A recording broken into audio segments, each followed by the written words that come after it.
జిల్లాల్లో ఏమేమి వార్తలు ఎట్లా ఉండాలా, ఏ సందు గొందు మొత్తం పిసికేసేవాళ్ళం వార్తలు. టీవీ9 సక్సెస్ కి అదే కదా కారణం.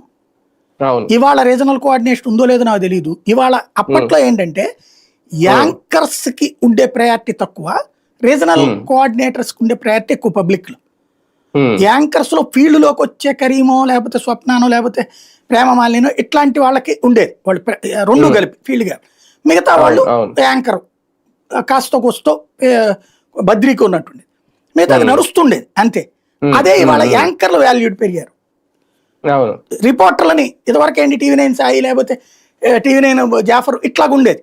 ఇప్పుడు అట్లాగే చెప్పుకోగల పేరు పెట్టి టీవీ9 అనే పేరుతో ఇంటి పేరు లాగా మారిపోయిన వాళ్ళు ఎంతమంది ఉన్నారు చెప్పండి. ఇప్పుడు ఆ రికగ్నైజేషన్ తగ్గింది ఇప్పుడు టీమ్ లో. ఎందుకని?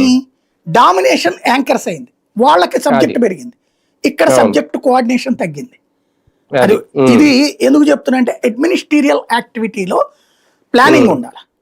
ఇక్కడ రీజనల్ కోఆర్డినేటర్ సుబ్బారెడ్డి ఉన్నారా, చివిరెడ్డి ఉన్నారా, లేకపోతే ఇంకోళ్ళు ఉన్నారంటే దాంతో ఎదిగిపోదు. అక్కడ పిసికేయాలి. ఇక్కడ గ్రౌండ్ లెవెల్లో ప్రతి సందు ప్రతి ఊరు ప్రతిదీ అక్కడ కంటిన్యూటీ ఉండాలి వీళ్ళకి.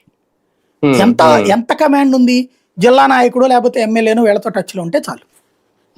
వీళ్ళందరూ నాకు నేను నవ్వు వచ్చింది ఏంటంటే డిసెంబర్ దాకా టైం ఇస్తున్నాడు జగన్మోహన్ రెడ్డి ఏది కమిటీలకి.